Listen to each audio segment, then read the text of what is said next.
thought very fat and very sexy. And I am 100% glorifying obesity. There's nothing wrong with my body. Fat is not a dirty word. If my body tells me something, I will make sure it is heard. So you want to hear my hot take on plus size travel and why I think every plus size traveler should get a free second and even third seat on an airplane? Let's just state facts. Plus size travelers need more space. Oh no, there's Melanie. That's a shame, she was really nice. Being fat is not what kills fat people. What kills fat people is the time being taken away from our lives by those who refuse to let us live them. It's giving she can hold her weight. It's giving I'm warm. It's giving she never goes hungry. It's giving I'm a great cuddler. Today, not only is it okay to be fat, as the media would like you to think, just your periodic reminder that your body is perfect exactly as it is. All bodies are good bodies exactly as they are. but according to the fat activists, if you're eating healthy whole foods instead of processed foods, well then you are fat-phobic. You work out because you want your body to look a certain way, you don't care about health, you are fat-phobic.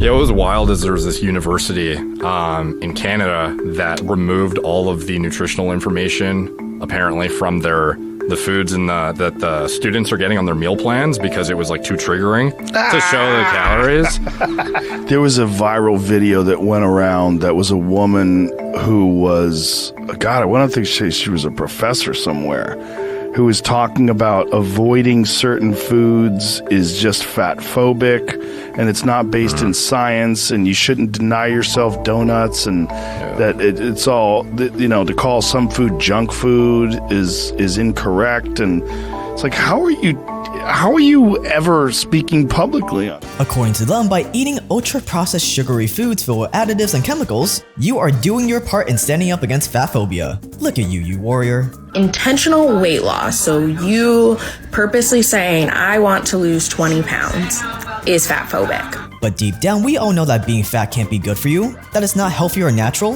that none of our hunter-gatherer ancestors were fat. So why is this movement a thing? Well, part of the reason is that at the heart of it lies a lot of money to be made by pushing this narrative. And no, we're not saying it's okay to make fun of fat people, but this?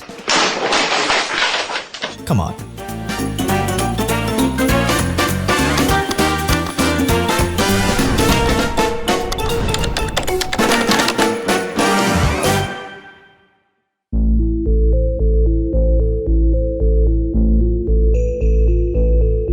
The idea behind fat positivity has been around since at least the 1960s. It first started as a movement to quote, protest discrimination against the fat, end quote. But soon it took on a life of its own. This is Bill Fabry, a self-proclaimed fat admirer, also known as someone who fetishes about being fat. Bill really didn't like the way his wife was being treated due to her size, and he was also annoyed by people making fun of his sexual preferences. So in 1969, Bill Fabry created the National Association to Advance Fat Acceptance, or NAFA. NAFA was his way of fighting against fat discrimination, and it was also a way to get him and his wife the justice and recognition he thought they deserved. And the whole movement was not without merit. See, at the time, life was not easy if you were overweight. People were a lot less accepting of fat people back then. And the 80s, 90s, and 2000s were all about being as skinny as humanly possible. And obviously, being that thin was just not naturally possible for a lot of people. So people found all sorts of ways to force their bodies to lose extra weight. There was an era of fad diets, diet pills, and a long list of eating disorders. And as expected, it made people really unhealthy. And that's when body positivity finally started picking up steam. Starting in the early 2010s, more and more celebrities started speaking out against toxic beauty standards. People like Lady Gaga, Taylor Swift, and Elton John, they all went public with their struggles with food and their weights. So suddenly, it wasn't just some random dude trying to justify his fat fetish anymore. Real famous people were actually talking about loving their bodies the way they were. This brought the body positivity movement all sorts of attention, and it started catching on. Now in some ways this was good. We don't want people being anorexic or for fat people to be ridiculed. But you want to know who else loved this body positivity movement? Big Food.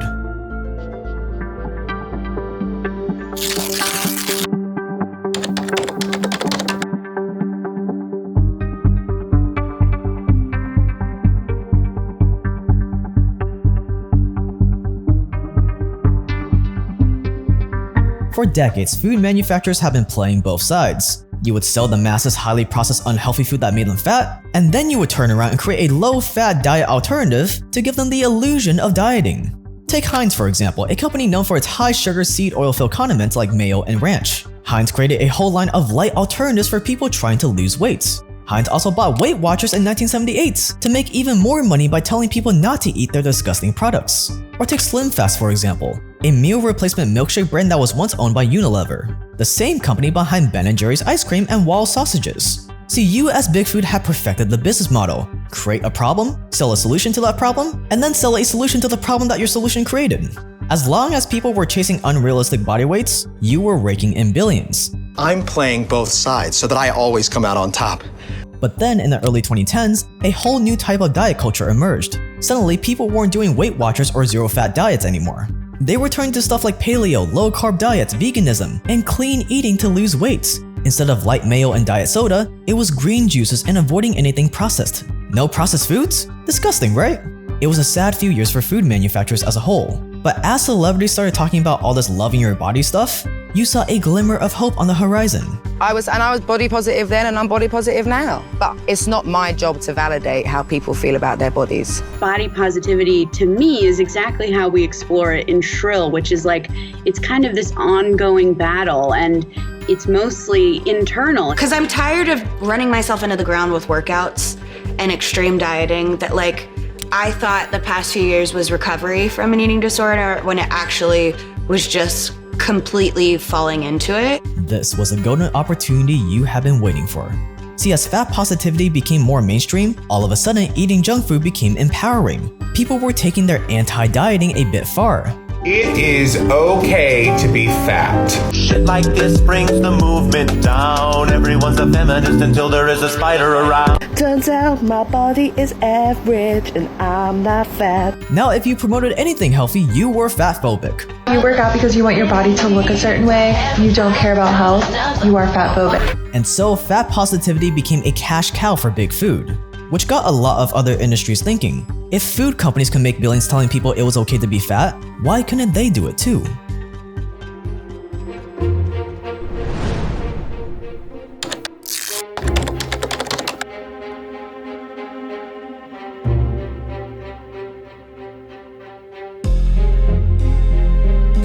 In 2015, Mattel, the creator of Barbie, was having a pretty bad year. Sales were down for 4 years in a row, and nothing the company did seemed to be helping. Until someone at Mattel had a brilliant idea: create a plus-size Barbie. The doll will now come in curvy, petite, and tall body sizes. The triple chin, the thunder thighs, yeah, Barbie's makeover isn't traditional. They're like chubby. This one actually has some muscle. It looks really strange. They look. Body and fat positivity was spreading across America, and so many brands were taking advantage of looking like the inclusive good guy. So why couldn't Barbie get in on it too? It didn't matter that Barbie had always promoted the skinny white blonde look, because in 2015 the company had really saw the lights. They realized all the bad influence they were having on kids. So this is what they decided to do about it. So what if the decision to make Fat Barbie got them on the Time magazine cover? Or that it made a massive impact on their sales? They were just trying to reaffirm the positive values of the Barbie brand. But Mattel was far from the only brand cashing in on fat positivity. For more than 20 years, Victoria's Secret had been making millions selling women the chance to look like one of their angels. From their world-renowned annual runway show that only had one thing on display: young, skinny, beautiful women. The original Victoria's Secret was probably the least inclusive brand in existence. For its models, it was get skinny or get out. Except that was not gonna fly with this whole fat positivity movement that was gaining popularity around the same time. So after all sorts of controversies around its toxic culture and ties to people like Jeffrey Epstein, Victoria's Secret got rid of their Angels fashion show. And what did Victoria's Secret replace them with? Plus-size models! Ah yes, because if I was a woman, this would be the aspirational brand I would spend my money on. But if you think about it, fat positivity marketing made sense in theory. If 2 out of 3 Americans are overweight or obese, well, we gotta appeal to 66% of the population now, don't we? That's why companies like Dove make such a big deal when it comes to adding bigger models into their ads. Conveniently forgetting to mention that their parent company Unilever also owned the diet brand Slim Fast at the same time, along with Fair & Lovely, a brand that sells whitening cream for people who want to lighten their skin tone. But hey, we got fat people in our ads, so obviously we're the good guys.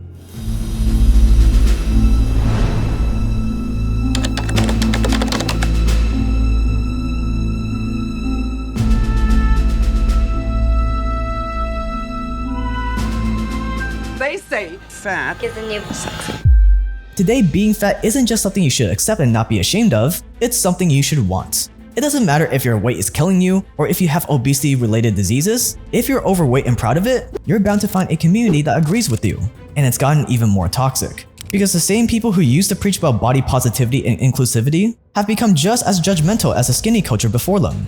Now, the fashion industry may persist to label me as plus size, but I like to think of it as my size.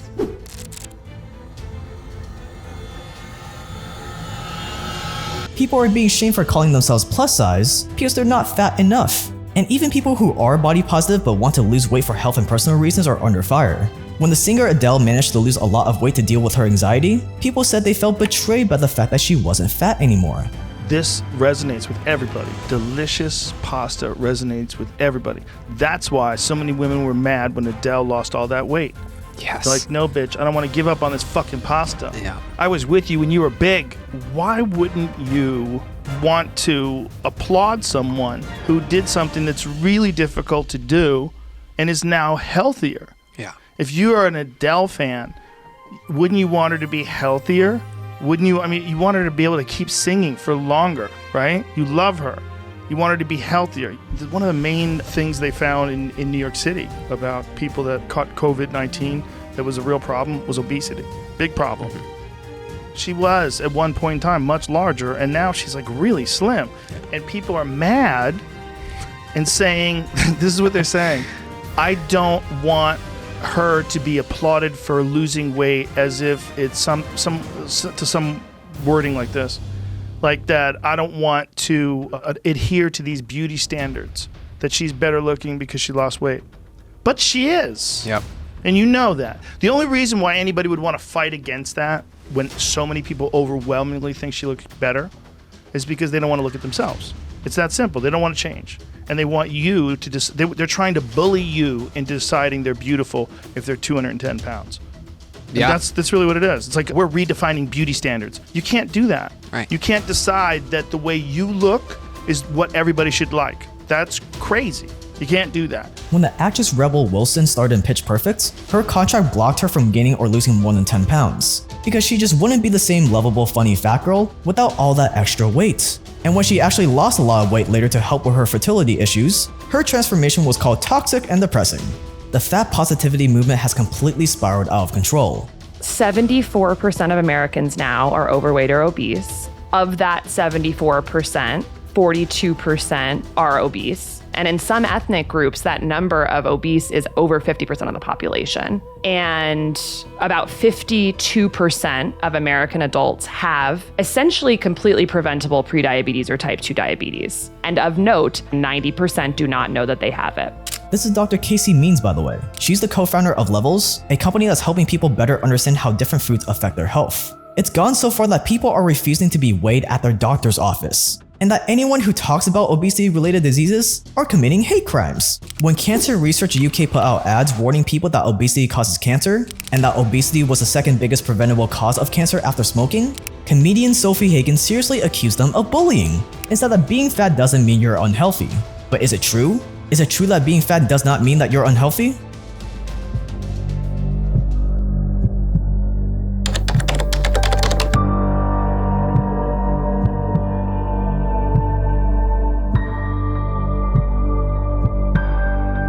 There's an energy crisis in our bodies that is a root cause pathway of pretty much every chronic disease we're seeing today, but we are just objectively ignoring it, that root cause link, and we are abjectly failing at managing it. And I mean abjectly failing very seriously. So we're eating about 25 times more refined sugar than we were 100 years ago.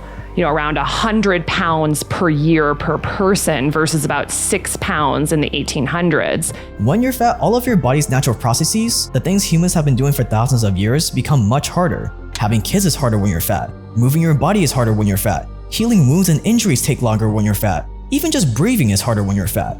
The human body was just not meant to be fat. A body that looks like this isn't gonna function in the same way as a body that looks like this. Simply put, there is nothing healthy or empowering about being fat. And no, we shouldn't shame people for being fat, but convincing yourself that you can be healthy at any size is just a flat out lie.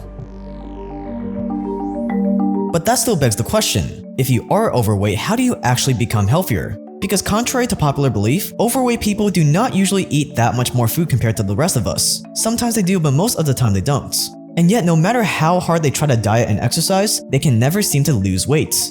Why is this? Well, according to Dr. Casey Means, it might be because their metabolic health is completely out of whack. What is metabolic health? It's basically how well your body can turn food into energy. If your metabolism is good, you'll turn more of the food you eat into energy, but if your metabolism is bad, or you have metabolic dysfunction, that's when you're gonna have uncontrollable weight gain, diabetes, cancer, and so on. And if you look at how fat Americans are, it's not a surprise that 93% of Americans are metabolically unhealthy. That's right, if you live in America, your metabolism can likely be improved. And one of the best ways to improve your metabolism is by keeping your blood sugar in check, also known as your blood glucose. See, whenever we eat carbs like bread, pasta, sugar, those carbs get broken down into glucose, and that glucose enters our bloodstream. We need glucose. But when we're constantly spiking our blood sugar from what we eat, it can mess up our body's natural processes and lead to a ton of health problems. We're talking type 2 diabetes, obesity, heart disease, stroke, dementia, infertility, to more subtle things like always being tired or having low energy. These all stem from not having your blood sugar in check. So if you want to become healthier, if you want to lose weight, have more energy, not be tired all the time, you need to be tracking your blood sugar. And if you want the easiest way to track your blood sugar, then you might want to check out Dr. Casey Means' startup Levels. Levels helps you track your blood sugar in real time. With the Levels app paired with a continuous glucose monitor, I'm able to see in real time how different foods spike my blood sugar, so I know what foods to keep eating and what foods to cut out. Levels uses a biosensor that you attach to your arm that tracks your blood sugar in real time via its smartphone app. And a ton of people have used it to lose a lot of weight. I'm personally not looking to lose weight. For me, my priority is having as much energy as humanly possible. I never want to be in a food coma because I have a lot I want to accomplish. And food comas come from eating foods that spike your blood sugar. I've learned that pretty much all carbs besides fruit spike my blood sugar a lot, and it's why I always get food comas from eating breads or pastas, as you can see with these spikes. I wasn't too surprised by that, but what was surprising is how little carbs I had to eat for this to happen.